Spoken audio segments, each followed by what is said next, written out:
Standing in the grand ballroom at the Plaza Hotel, my father raised his glass to announce that my sister was inheriting the entire family estate and taking over our commercial real estate firm. 300 guests broke into applause, and as my mother nudged me further behind a pillar near the kitchen doors, a silver-haired attorney I had never seen before walked up to my table. He slipped a heavy cream envelope sealed with red wax into my hand, telling me my grandmother had planned for this exact moment 5 years ago, and that I had 72 hours to decide whether to undo everything my father had just built. Welcome back to Payback Stories.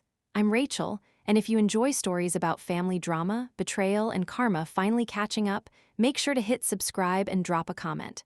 Let's get into it. The Vance family made their money in old Manhattan commercial real estate, the kind where our surname ended up on hospital wings, museum galleries, and brass plaques outside historic doorways. My grandmother, Martha Vance, built Vance Holdings from a single two-room office in Queens back in 1968, working 70 hours a week through recessions and market crashes until it grew into a midtown firm holding dozens of commercial properties across the borough. My father, Arthur Vance, assumed control of daily operations in the late 90s, taking over a well-oiled machine that he treated as proof of his own personal brilliance. I was diagnosed with dyslexia when I was 8 years old. Printed text on a page did not stay still for me. Letters seemed to flip, swap places, and assemble into chaotic strings that took me 3 or 4 times longer to decipher than any of my classmates. Where other families might have hired specialized tutors or worked through alternative learning methods, my parents treated my diagnosis like a social flaw best kept out of public sight. When I was 12, my father paid top dollar for my elder sister Lauren to take advanced violin at Juilliard, enroll in private foreign language courses, and meet weekly with an Ivy League entrance coach who charged hundreds of dollars an hour. When I asked my mother, Evelyn, if I could see a reading therapist who specialized in visual tracking techniques, she set her tea down, looked at me with tired disappointment, and explained that they had already spent enough on medical assessments, adding that at some point parents simply had to accept that not every child was built for academic achievement. Hearing that at 12 years old leaves a lasting mark, so I stopped asking for help and started building my own workarounds.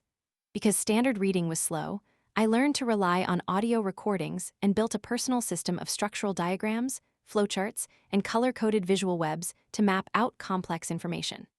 Every Sunday afternoon, I took the train down to my grandmother Martha's apartment on the Upper West Side. Martha never treated my reading difficulty as a lack of intelligence. She would sit at her dark oak kitchen table, spread out old blueprinted property deeds and lease documents from the company's founding years, and teach me how to read the underlying structure of a business rather than getting bogged down in individual paragraphs. She used to lay her hand over mine and tell me that while I might process written words slower than my sister, I noticed organizational patterns, missing figures, and structural connections that fast readers skimmed right past. She called it a different way of seeing the world, though back then I was still too young to understand how useful that perspective would eventually become. To my parents, Lauren was the natural successor, polished, academically decorated, and capable of reciting corporate terminology on command. I was the family secret they preferred to leave out of conversations with business partners. The starkness of that divide reached a head during Christmas dinner in 2018. 20 extended family members were gathered around the mahogany dining table in my parents' Upper East Side townhouse, surrounded by catered silver platters and crystal glassware. My father stood up at the head of the table, tapping his fork against his wine glass until the room fell silent. He beamed as he announced that Lauren had been accepted into law school on a merit scholarship, declaring that she would be the first member of the family in 3 generations to attend such a prestigious institution, and that she represented the bright future of Vance Holdings. The room burst into clapping and cheerful toasts. Uncle Raymond clapped Lauren on the shoulder, and Aunt Diane dabbed her eyes with a cloth napkin.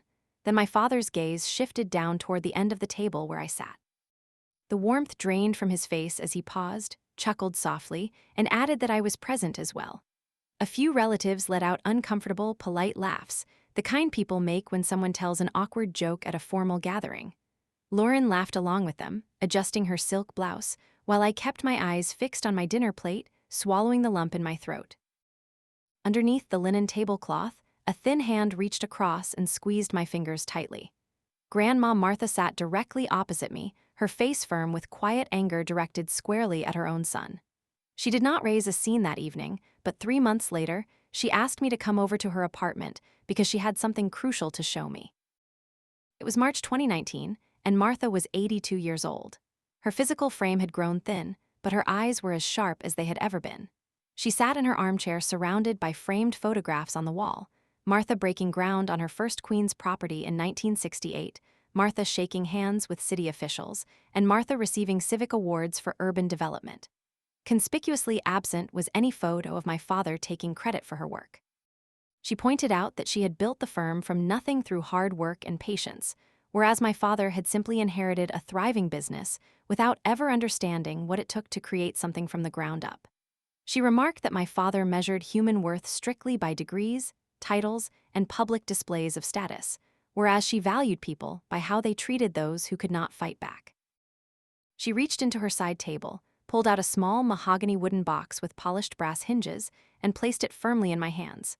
She told me to keep it safe in my closet, but warned me not to open it until the day came when my father showed me exactly who he was without any lingering doubts. 18 months later, pancreatic cancer took her life.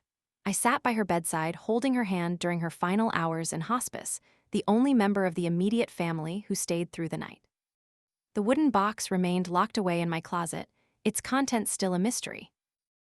After graduating from a regional state college in 2022, I applied for an entry-level position at Vance Holdings. I wanted to learn the inner workings of the company my grandmother had created and prove to myself that I could contribute meaningfully to the family legacy. My father agreed to hire me as an administrative clerk at a salary of $42,000 a year. That same month, he brought Lauren into the executive suite as associate corporate counsel at a starting salary of $280,000 plus performance bonuses. My daily duties consisted of filing physical paperwork, scanning old property records, scheduling room bookings, and fetching coffee for senior managers who rarely bothered to learn my first name. I was never invited to attend board sessions or strategy meetings, but my cubicle was positioned right next to the main copy room, where executives stood talking while waiting for large document batches to print. I listened, observed, and applied the visual mapping system my grandmother had taught me. While executives discussed joint ventures and property acquisitions in the hallways, I sat at my desk drawing visual flowcharts, mapping out ownership structures, debt liabilities, and operational oversights that others overlooked. In early April 2024, an email landed in my inbox on a Tuesday afternoon. The subject line read, "Internal Organizational Adjustment, Confidential." It was a formal notification from HR stating that as part of an operational stream, my administrative role was being eliminated effective July 1st. I sat staring at the screen as the words settled in. They were letting me go. Later that evening, long after the office had cleared out, I stayed late organizing archive boxes. Through the wall separating my cubicle from my father's corner office, I heard my father and mother talking in low tones. My father remarked that with Lauren stepping into a prominent leadership role, having her sister working in the building as an entry-level clerk created an awkward image that might prompt unnecessary questions from investors about why I had never advanced.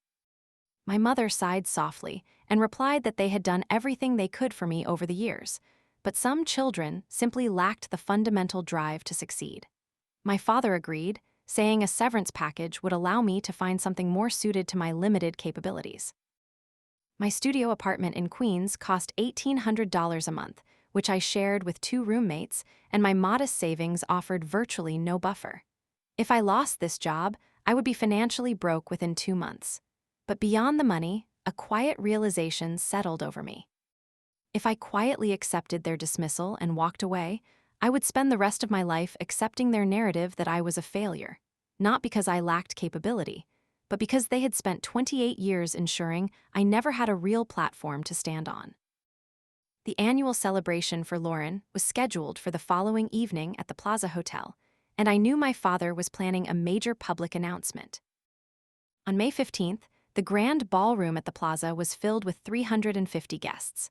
Property developers, institutional investors, legal partners, and distant relatives filled the gilded room while a live string ensemble played in the corner. My father walked around the room in a tailored tuxedo, playing the role of patriarch and industry leader.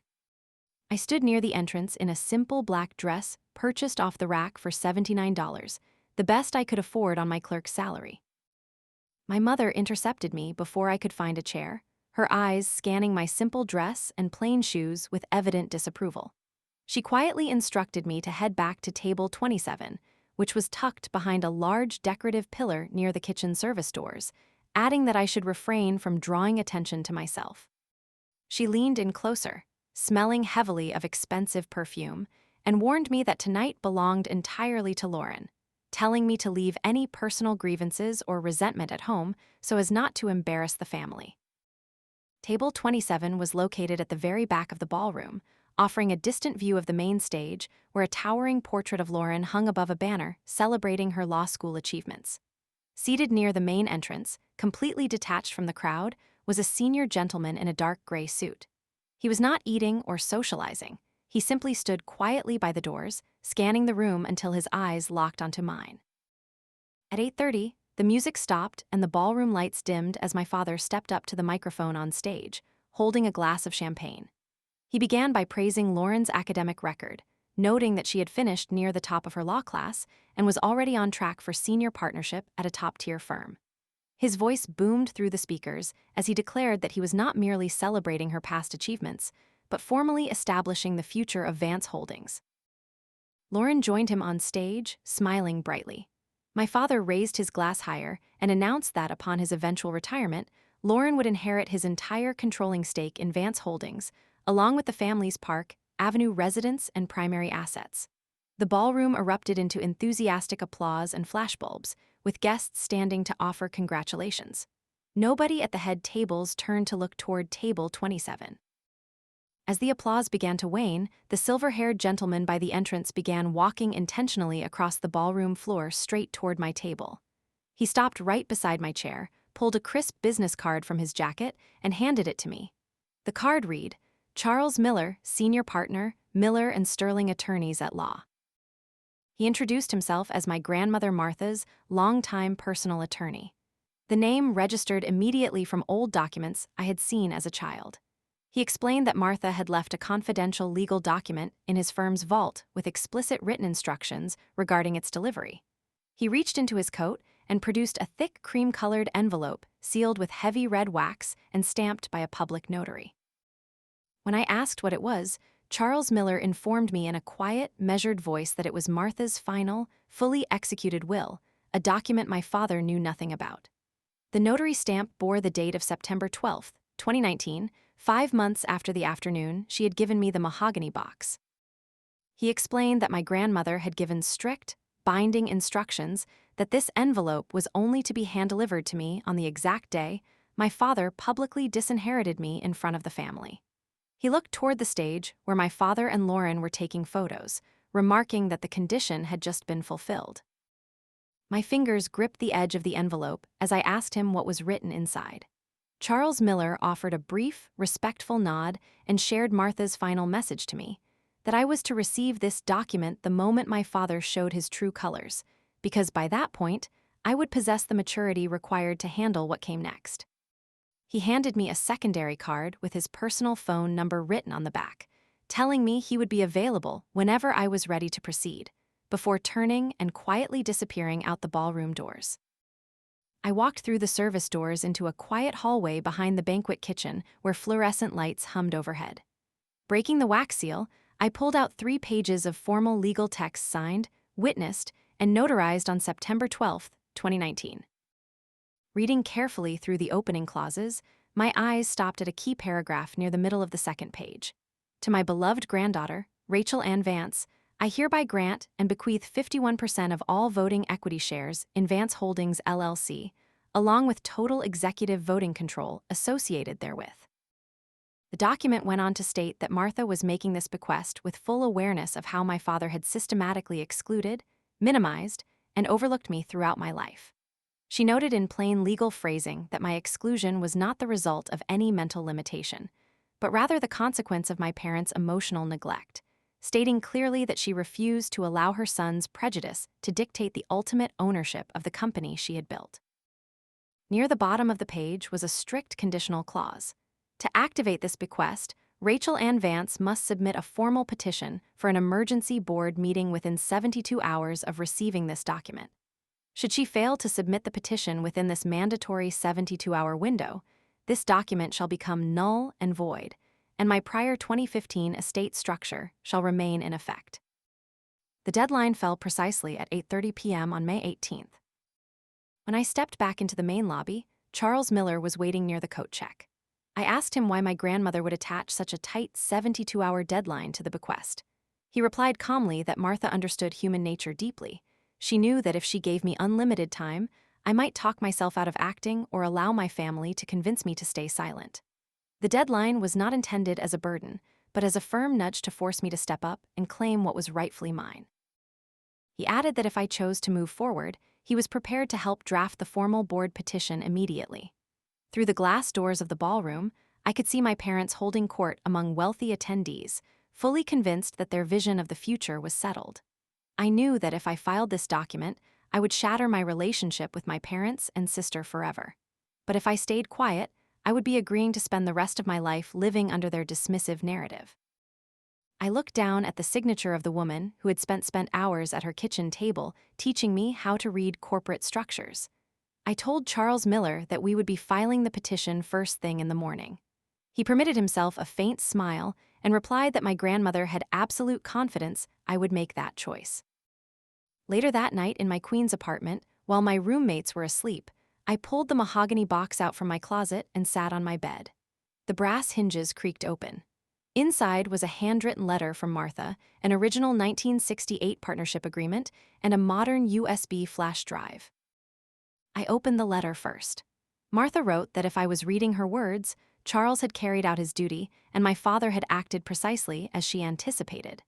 She wrote that the enclosed 1968 charter established that founder equity carried permanent voting rights that could never be reduced or altered without unanimous board approval.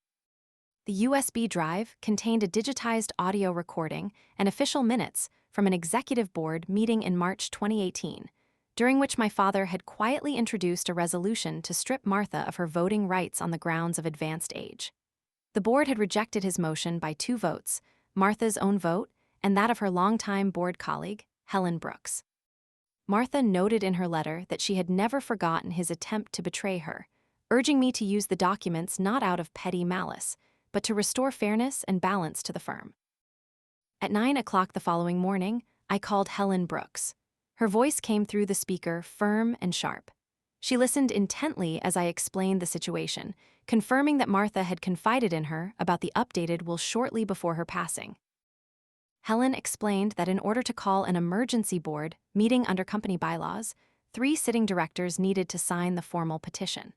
She immediately volunteered as the first signatory, adding that my father's dictatorial management style over the past few years had alienated several long-standing board members who were eager for structural change.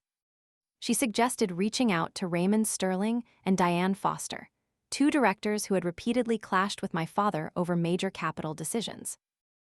By 5 o'clock that afternoon, Helen had secured both signatures and officially submitted the petition to the corporate secretary. The emergency board session was scheduled for 10 o'clock a.m. on May 18th at Vance Tower. My father discovered the emergency meeting notice at 4 o'clock that same afternoon. Lauren called my cell phone minutes later, her voice sharp with anger, demanding to know what I had done to prompt a surprise meeting called by senior directors. I kept my tone completely neutral, telling her that perhaps the board had legitimate questions regarding company management. She snapped that I was playing dangerous games and warned me not to make a scene before slamming down the phone. A short while later, my father marched past my desk and slammed his office door so hard the glass panels rattled. Through the wall, I heard him telling an executive on the phone that the meeting was a ridiculous waste of time brought on by aging directors, remarking dismissively that I was barely capable of managing simple filing tasks and posed no threat whatsoever to corporate operations. On the morning of May 18th, I arrived at Vance Tower at 9:45. The boardroom was located on the 42nd floor, featuring floor-to-ceiling windows overlooking Midtown Manhattan and polished marble finishes designed to project corporate power. I wore a plain gray blazer borrowed from my roommate and carried a simple leather portfolio folder. When I approached the boardroom doors, the security guard frowned at his digital check-in tablet, telling me I was not on the list of authorized attendees. Before I could answer, Lauren stepped out into the corridor wearing an expensive designer suit. She looked at me with cold condescension, asking what I was doing on the executive floor and remarking that standard administrative employees were not permitted in board meetings. I replied calmly that I had confidential business to present to the directors. She let out a short, dismissive laugh, asking what an entry-level clerk could possibly have to present to a board of directors. Before I could reply, my father walked up the hallway flanked by senior corporate officers. He looked at me with annoyance, telling me to head back down to my desk and stop wasting people's time. At that moment, Helen Brooks opened the heavy wooden boardroom door. Standing tall, she announced to the hallway that she had personally invited me, stating clearly that as a presenter on the formal petition, I had every right to address the board. My father's expression tightened, but knowing Helen had served on the board for over 3 decades, he could not overrule her directly. He gestured cold-heartedly toward the door, muttering that we would see how long it took for me to make a fool of myself. The boardroom featured a long oval table crafted from dark walnut, surrounded by 12 leather armchairs.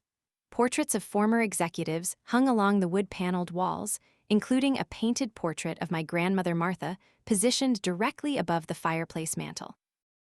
12 board members sat around the table. My father took his place at the head, with Lauren seated beside him in an advisory chair. I was directed to sit at the far end of the long table. Charles Miller sat quietly in a chair near the side wall, holding his briefcase on his lap. Board Chairman Walter Lawson brought the meeting to order, stating that the session had been called via formal petition by Helen Brooks, Raymond Sterling, and Diane Foster. He turned the floor over to Helen, who briefly stated that recent legal documentation regarding the true ownership structure of Vance Holdings had come to light, yielding her time directly to me. I stood up, resting my hands flat on my leather portfolio. I thanked the board for granting me the opportunity to speak and asked that they review the physical evidence before drawing any conclusions. My father interrupted immediately, raising his hand and standing up. Addressing Chairman Lawson in a loud, warm voice, he claimed he needed to provide essential context regarding my background. He told the room that while he loved me as his daughter, I possessed no formal business training, no legal background, and no strategic experience, working strictly in a low-level filing position.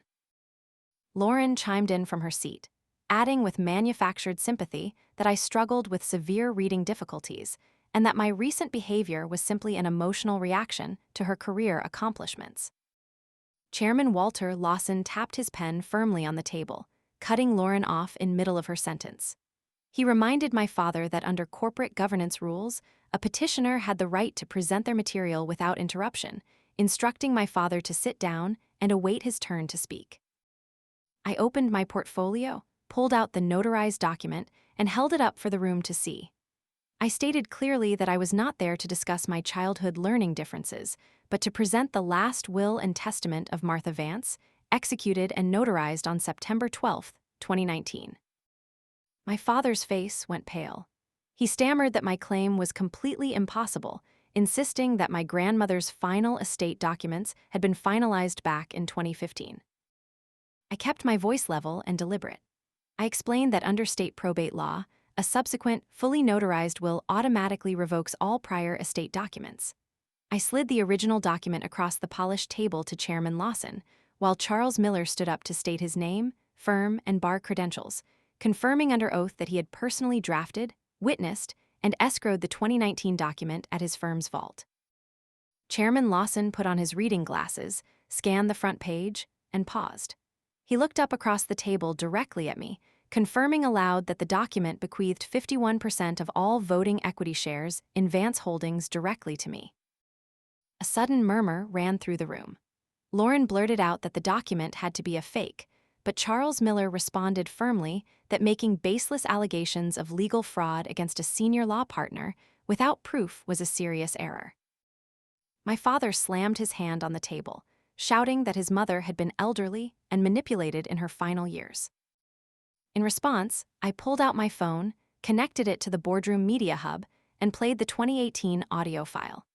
My father's voice echoed clearly through the room's speakers, capturing the exact moment he had argued that Martha was too old to understand modern real estate and attempted to strip her of her voting rights. The room fell completely silent as the recording stopped. My father sat frozen, his face flushed with embarrassment. Chairman Lawson looked down at the document again, his expression growing serious. He asked me to read the specific clause regarding ownership intent aloud for the official record. I picked up the paper and read Martha's words clearly. To my granddaughter, Rachel and Vance, I bequeath 51% of my shares in Vance Holdings LLC. This bequest is made with full knowledge of how my son Arthur has treated Rachel. She has been systematically sidelined and dismissed, not due to any lack of natural ability, but due to a total lack of parental support. Rachel is not lacking. Rachel was abandoned, and I will not allow my son's prejudice to dictate the future of this firm. I paused, looking directly at my father before concluding, I built this company from nothing. I choose who carries it forward. I choose Rachel. Chairman Lawson turned to corporate legal counsel, Douglas Miller, who had been reviewing the seals and registry numbers. Attorney Douglas Miller nodded slowly, confirming to the board that the 2019 document was authentic, fully binding, and legally superseded the 2015 paperwork, making me the 51% controlling shareholder of Vance Holdings effective immediately. Lauren tried to argue that even if the shares were valid, I lacked the executive experience to manage a commercial real estate firm. I responded calmly that I was not asking to step into the CEO role myself.